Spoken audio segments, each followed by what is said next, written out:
What's going on, folks? Ted from Immersion here, and as promised, let's do sort of a TLDR in case you didn't want to sit through my very long live stream where we covered the newest Unearthed Arcana Arcane Subclasses Updated. I'll show you how to access it on D&D Beyond, and then kind of give you a quick level overview of everything, because there's also stuff that was not in this Unearthed Arcana. So let's just dive in. By the way, if you like what I do here, consider subscribing to the channel. It's just that simple click for you, and it does a ton for me.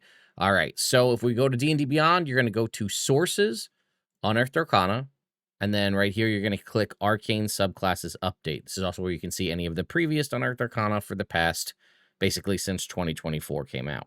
Now, I'm going to open the original because it does talk about some of the original subclasses. So to look, the original time we received this, we got the Cleric, the updated Arcana Domain Cleric, Arcane Archer, Hexblade, the 4 wizards you see here, the Tattooed Warrior Monk, and the Ancestral Sorcery. Now, in this revision, we do not have the Arcane Domain Cleric, we do not have the Hexblade, and we do not have the Ancestral Sorcery Sorcerer. So, we don't know what that means. We also don't know what this book is going to be tied to, if anything, but perhaps they all received such high praise that they're just going to move on in their existing form, or perhaps they received so much criticism that they've gone back to the drawing board, or they're just not going to make it. We don't know. So, that being said, the Arcane Archer Fighter here in the newest Arcane Subclasses updated. You can see there's a little bit of the design notes here. I'll read them, give you a high-level preview. It says, Curving Shot has been revised to use the same ammunition, but a new attack roll. Magical Ammunition is a new feature that grants magical effects to your ammunition that can be used outside of combat. Ever-Ready Shot is now available at a later level, but always regains 1 expended shot. Arcane Burst is a new feature that grants an additional effect to Indomitable, and Masterful Shots has been redesigned. It now allows you to reposition and attack. I would say that all of the Arcane shots themselves are the same, pretty much from what you saw in the last Unearthed Arcana, as is Arcane Archer Lore, the level 3 ability. The Arcane Shot abilities seem to be the same as well. This is a little bit of contention in general from the community, people thinking that because you're limited to only using 1 Arcane Shot per turn, perhaps there should be some other mechanic in there, whereas a Battlemaster Fighter has a static number of shots that they get, a static number of, wow, words. I'm completely forgetting what they're called. Maneuver die. They get a standard number of maneuver die as they level up, whereas the Arcane Archer is tied to its intelligence modifier. There is a lot of disparity in the community on should this be 1 plus your intelligence modifier, should this be tied to proficiency bonus, or, some instances people are saying it's limited because it's only once per turn, meaning you can never use this. It's, however many turns combat is, you're going to be limited to that. There's incentive to increase your intelligence modifier because that's what the saving throw is based on. But I leave that up to all of you out there. What are your thoughts? Leave it in the comments. Would you prefer something like increasing the overall number of arcane shots? Because it is intelligence modifier times per short or long rest. So you do get them all back on a short rest like a lot of your other fighter capabilities.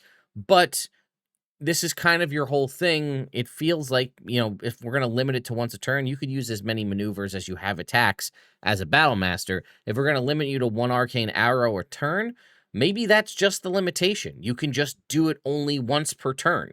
End of story. The die can still increase, and then maybe that's it, or maybe that's too much. I don't know. Curving Shot, as mentioned, is pretty much the same. It just uses the same ammunition. Magical Ammunition is a wonderful new out-of-combat feature that gives you a variety of different kind of situational utility abilities, like dousing flames and giving negatives to perception checks to your enemies in an area, unlocking a bunch of things in an AoE, or creating a vine wall that the party can climb. This is once per short or long rest, but you can spend second winds to get it back. Ever-Ready Shot, as mentioned, used to say if you start initiative without any arcane shots, you get 1 back. Now it is written in that you get 1 whenever you roll initiative. This is, so you're going to get 1 no matter what.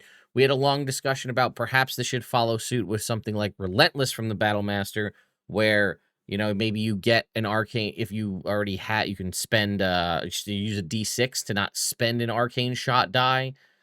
Or maybe that's just what level 10 feature is. Now you have an unlimited usage. I don't know.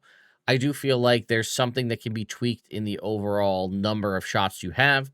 Arcane Burst is the level 15 ability. Again, it triggers on Indomitable. That is a very poor decision because it is so situational.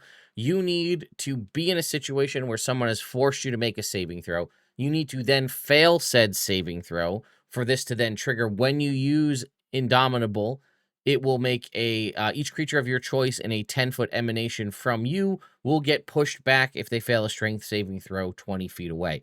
This is nice because it doesn't have a size limitation, so you can push anybody back, but there are so many things that need to happen for this to work. It seems situational at best. I think you can keep it like this, but you might need to add something that will allow you to trigger this yourself when you choose to, whether this is as a bonus action or as a reaction or something. You need to have a way to be able to do this actively, and then you can still keep the passive thing. Maybe the active aspect is limited in how you use it. The passive is always on. And Masterful Shots, I have no real issues here. This is when a creature misses you with an attack roll, you can use your reaction to move half your movement speed away, and you can also make a ranged attack roll against them. I originally thought that this should probably have access to a free usage of the Arcane Shot die, but if we're going to end up reworking the abilities of how often you do it, that doesn't seem necessary. All right, the Tattooed Warrior Monk. I'll read the updates here. It says, they've been redesigned with some exceptions. The tattoos now focus on additional abilities instead of spells. Beast tattoos still grant a cantrip, but now each one provides a benefit that isn't tied to a first level spell. Celestial tattoo is redesigned to use focus points outside of combat. Nature tattoo is condensed to provide damage resistances, and monster tattoos have been designed. All right, straight up, Tattooed Warrior Monk, still kind of shitty. It's better than it was by a long shot. It's still not great. It still needs work.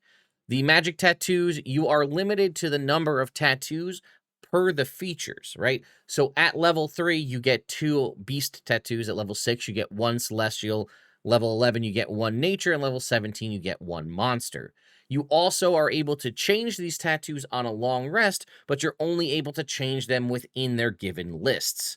So, for example, if you were to try to change out your nature tattoo on a long rest, you could only change that out for a different nature tattoo, which when we talk about why that exists, it's stupid. But my point is, it's good that you're allowed to change it. You can only change 1, however, and you are hard limited to within the list. My solution to fix this is just give the tattoo monk here a number of tattoos that they have access to, whether that's, proficiency bonus or something along those lines. And then they just gain access to new options as they level up. For example, at level 3, you have those lists. Level 6, you have this now expanded list, and so on. And then that way you can swap and adjust as you need be. Again, all of the level 3 beast tattoos are going to give you access to a singular cantrip and then some form of out of combat or some sort of ability. Butterfly seems kind of useless because when you make your high jump, you can use your dexterity modifier. Again, we already have Step of the Wind. Crane is the big one with giving you guidance and the opportunity to have advantage on a missed attack with your flurry of blows. Horse and Tortoise are also good if you're going to expend a focus point to use either Step of the Wind or Patient Defense. They just boost those abilities overall. Celestial Tattoo, kind of throwaway. They're going to allow you to, when you take a certain action in combat, whether that's search, hide, or study, you can expend a focus point to add your martial arts die to that roll. Again, probably Eclipse is going to be the winner there because stealth checks come up more often than not than I would say the study or the search action. It also is when you're specifically taking those actions, which means it seems like it's more so based around combat. If you're making a perception check or an investigation check or something like that outside of combat, your DM's not really going to classify that as taking the search action or taking the study action. So this seems to be combat focused. I'm very curious how often that comes up. I think this whole one needs an entire reworking. Nature Tattoo is just the stupidest waste of time here. They gave you 2 options because they felt like they had to give you 2 options. Sea Storm gives you resistance in either cold, lightning, or thunder, and then whenever you finish a short or long rest, or when you use your Uncanny Metabolism feature, you can change that resistance. Volcano gives you acid, fire, or poison with the same functionality of changing it on a short or long rest or Uncanny Metabolism. Why are these split? If I have to take a short or long rest to change them, or use one of my limited abilities in Uncanny Metabolism, and I can't ever choose more than one, why are they split? And why isn't this just called elemental resistances or whatever you want to be? And you just give everybody the full list. Now, again, if we change over to the method I mentioned before, where we give you a set number of tattoos in which you can pick and choose however many you have, then having this separated out makes sense, because then I could choose to have one resistance and another resistance to have two at the same time. But given that I only can ever have one of these, it seems kind of silly to have them be separated out into the choice, other than the fact that they want to give you a choice, so they gave you two options. Now, lastly, monster tattoos. These are very good changes. Beholder is absolutely amazing. It's going to give you a fly speed for 10 minutes, and then not only can you hover within that fly speed, but as an action, you can expend a focus point to fire off 4 different eye rays that work out to 120 feet that will use your wisdom modifier as their attack roll, and the damage will deal your martial arts die plus your wisdom modifier. Pairing this with 2024's Monk's Flurry of Blows means you can make 7 attacks on a turn, which is pretty nuts. Chromatic Dragon is odd because there is no metallic or gem dragon, so they should just call this dragon, not Chromatic Dragon. It is replacing one of your attack rolls with a 30-foot cone of elemental damage that will deal damage equal to 2 rolls of your martial arts die. If you were able to replace all of your attacks with the attack actions with this, so you could do back-to-back breath weapons, that would be pretty cool. But an AoE for 2 rolls of your martial arts die is kind of weak in my opinion, but either way. Displacer Beast is phenomenal when you use a focus point to use either Flurry of Blows, which you will probably be doing pretty frequently, or Step of the Wind. You can spend 1 extra focus point to cast the Mirror Image spell as part of that same action. Being able to get into the mix of things and do what you always do with your punches and your Flurry of Blows and get a freebie Mirror Image for a focus point is very nice for Displacer Beast. And Troll is at the start of each of your turns. You regain hit points equal to 5 plus your Wisdom mod if you are bloodied. And again, not sure how often this comes up, but a severed body part regrows when you finish that a short or long rest. Wizards. Conjuration Wizard got a huge glow up. It is phenomenal. It's definitely worth playing. Benign Transposition is now a bonus action. It can be used more often. Durable Summons now gives resistances and additional temporary hit points to the creatures you summon. And Splintered Summons is a new feature that's phenomenal. So Benign Transposition kind of works how it always did. It is a 30-foot bonus action teleport, which is also gives you the ability to swap spots with somebody within there if they're willing. So if you want to switch with an ally, you can. This is intelligence modifier times per long rest. Conjuration Savant, you're going to have a Savant option on all 4 of these wizards, which is at level 3, you're going to choose 2 conjuration spells and add them into your spellbook. And then whenever you gain access to a new level of spells in this class, you're going to get to freely add a spell from the given school to your spellbook. Level 6 is Distant Transposition. This extends the range of your Benign Transposition to 60 feet, and now they all return on a short or long rest, which makes it infinitely more usable. You also get a level 6 Durable Summons, which is whenever you cast a conjuration spell to summon a creature using a spell slot, that creature gains temporary hit points equal to twice your wizard level when it appears. While it has these temporary hit points, that creature has resistance to every damage type except for Force, Necrotic, Radiant, or Psychic. This is also very cool because it works on even things like a familiar, where you just summon it not as a ritual. Level 10 gets the classic Focus Conjuration, which is damage can't break your concentration on a conjuration spells. And Splintered Summon is phenomenal. You get either to choose Summon Aberration, Summon Construct, Summon Dragon, Summon Elemental, or Summon Fae. When using this spell slot, you can split that into 2 creatures, which each one will be the same type. So if it has multiple options, you're going to be of the same type. You will just have the creature's hit points, and if you lose concentration on the spell, you will lose both of those. However, we did a little testing on the live stream, and in some of those instances, when you're level 14 using durable summons, you actually may end up giving them more hit points with their halved hit points plus the temporary hit points they gain may actually have them have more total hit points than they were if you were to just summon one. Once you use this feature, you can't do so until you finish a long rest, or if you want to expend a 5th level or above spell slot, you can reactivate the ability. Enchanter Wizard is definitely the weakest option here by and far. Hypnotic Presence replaces Vexing Movement.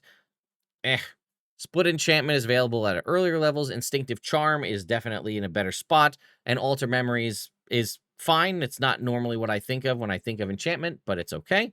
Enchanting Conversationalist is totally fine the way it is. It's proficiency in Deception, Intimidation, or Persuasion. And then again, you're going to get your Intelligence modifier as a bonus to that skill. We already talked about the Savant skills. You're going to get Enchantment Savant. Then Hypnotic Presence is kind of weak in my opinion. It is essentially a locally single target version of Hypnotic Pattern. You have to spend your whole magic action to pick a creature within 10 feet of you. If they can see or hear you, they must make a wisdom saving throw against you or be charmed for 1 minute or until your concentration ends. That target extends more than 10 feet away from you, and the target can either see nor hear you. So if you turn invisible and can't speak for some reason, that's not a thing. Or if the target takes damage. While charmed in this way, the target is incapacitated and has a speed of 0. Once you use this feature, you can't do it again until you finish a long rest, unless you spend a 1st level spell slot. Again, I think this is weak. The benefit is it does work on non-humanoids, and they don't recognize necessarily that they were charmed by you. It doesn't state that they were. So that is the benefit of it, but it is very local. You are a wizard. Chances are you don't want to be mixing things up within 10 feet of creatures if you can help it. You can't be invisible. They have to be able to see you. And if they take any damage, this feature is broken, and it's once per long rest. I feel like we need something else in here, but either way, again, if you're fighting and dealing with humanoids at level 3, a charm person or a hold person is going to be almost infinitely better in every way. Again, per humanoids. Level 6, you get Split Enchantment. Speaking of Charm Person, when you cast an enchantment spell, such as Charm Person, you can cast this as if it was 1 level higher. So again, if Charm Person's upcast says you can target an additional creature, if you were to cast a 1st level Charm Person, it now allows you to charm 2, 2nd level 3, and so on to kind of superficially upcast it.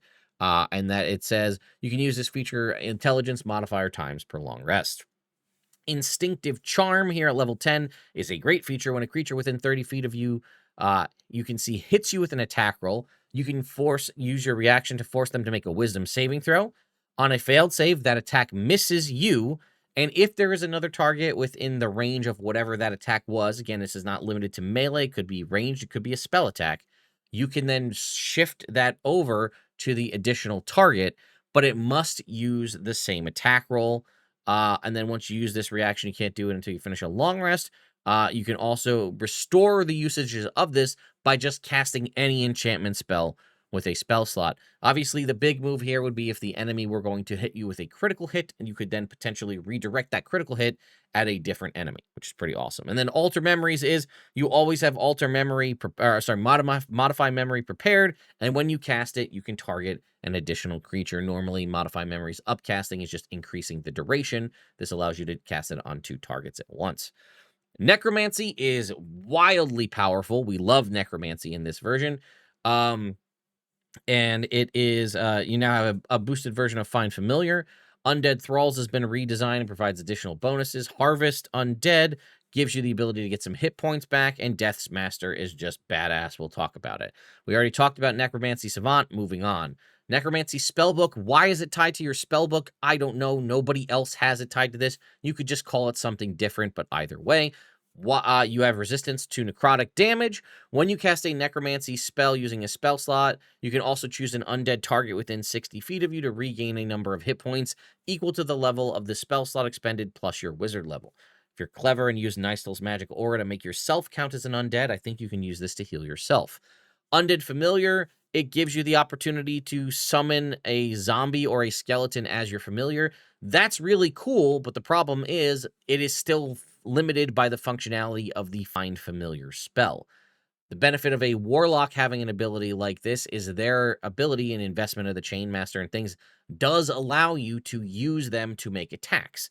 The undead familiar listed here doesn't grant you that capability, but there are other uses for your familiar, and we'll talk about that in a second. Grave Power at level 6 says whenever you use Arcane Recovery, you can lower your exhaustion by 1. We love that. And Overwhelming Necrosis, damage from your wizard spells and features ignore resistance to necrotic damage. You also get Undead Thralls at level 6. You always have Animate Dead prepared and can cast it once without expending a spell slot. Also, when you cast it, you can increase its level effective by 1. One thing that I would like to point out is we saw that issue with Split Enchantment.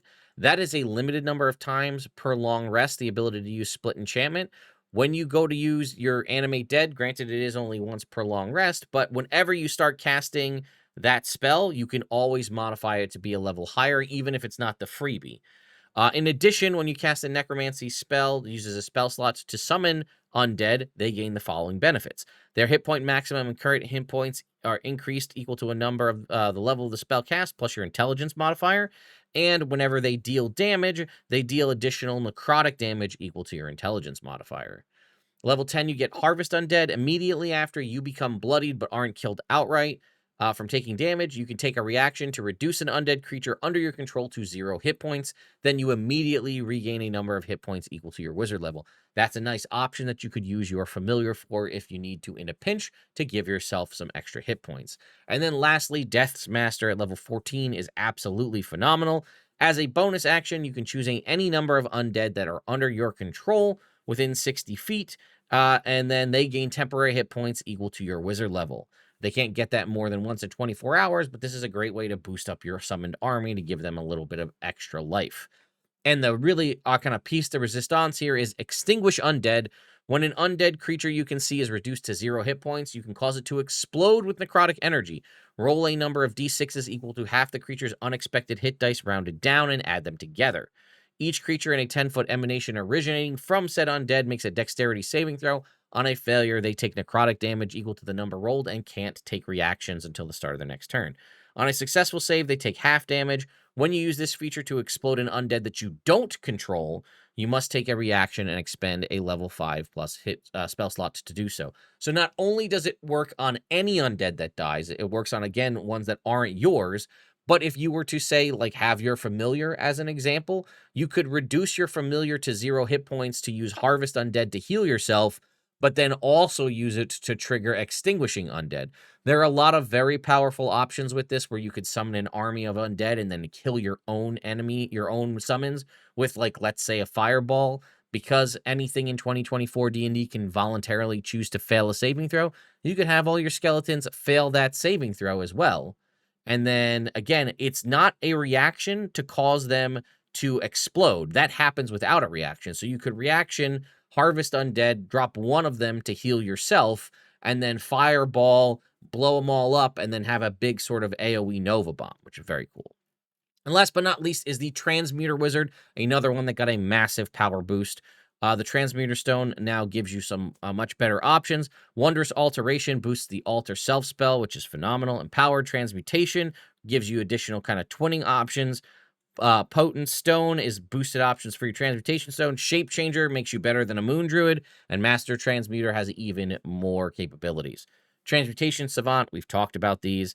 The Stone now automatically gives you proficiency in Constitution saving throws all the time. That's just a base level feature. When you finish a long rest, you can create the Transmuter Stone. The other options you have access to when you create it are Dark Vision out to 60 feet or increased Dark Vision another 60 feet, 10 feet of movement, or resistance to your choice of acid, cold, fire, lightning, poison, or thunder damage. You also get the ability that when you can cast Alter Self once without expending a spell slot and can alter that usage of it is only once per long rest, but you can, whenever you cast it, you can alter the features to do the following. If you use Aquatic Adaptation, you can dash underwater as a bonus action, change appearance to make yourself look like something else, gives you advantage on deception checks, and if you choose to give yourself natural weapons, it gives you an additional 2d6, or sorry, you're dealing 2d6 damage with your naturally created weapons. You also have advantage on Constitution saving throws to maintain concentration. I'll remind you that the new version of Alter Self also lets you use your spellcasting ability modifier for the attack and damage. Empowered Transmutation is when you cast a transmutation spell that does not require or does not deal damage, something like Fly or Magic Weapon, you can again get that superficial upcast where it's upcast a level Again, that is intelligence modifier times per long rest. Potent Stone at level 10 is now you can choose 2 benefits for the usage of your Transmutation Stone. The only one that you can choose twice is the Resistance, which will give you 2 different resistances if you want, but you also get 2 additional options to that list. Mighty Build to give you advantage on strength saving throws and count as 1 size larger for determining carrying capacity, or get yourself Tremor Sense out to 30 feet. Shape Changer gives you Polymorph always prepared and a freebie casting of it without expending a spell slot once per long rest. In addition, when you target yourself with Polymorph, you get the following benefits. Again, once using this modification, you can only do that once per long rest, but you retain your intelligence, wisdom, and charisma scores, your class features, your languages, and your feats, and you can cast any transmutation spell while shapeshifted as long as it doesn't have a material component that has a cost associated or is consumed by the spell. This makes you better than a Moon Druid because you'll have access to higher level forms because Polymorph is tied to your character level, not the arbitrary Moon Druid level divided by 3. So at level 10, when you have access to this ability, you get all the functionality basically that a Moon Druid gets, but also still get to do it into stronger forms. This is very cool.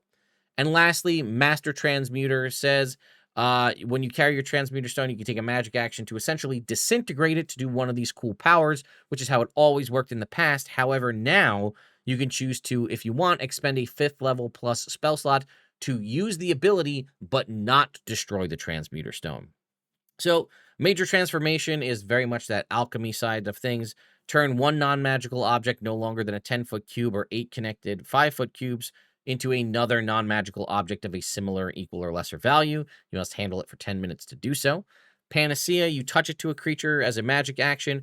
That creature regains a number of hit points equal to half its hit point maximum. It's also cured of any contagions and curses, as well as broken. Attunement is broken for any cursed magic items. It also, if it's poisoned or petrified, those conditions end.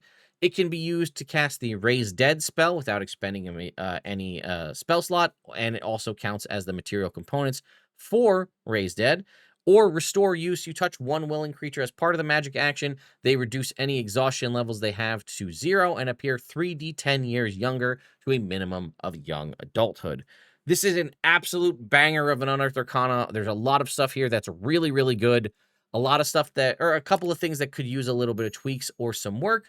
But overall, I think this is phenomenal. I'm very curious to see what we're going to get and when this is going to appear in what book, because as of right now, it's not appearing in any book here in 2025. So this might be a 2026 book.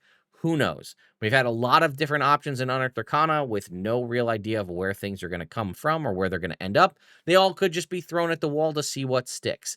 Let me know your favorite subclass from this in the comments down below, and I'll see you all next time.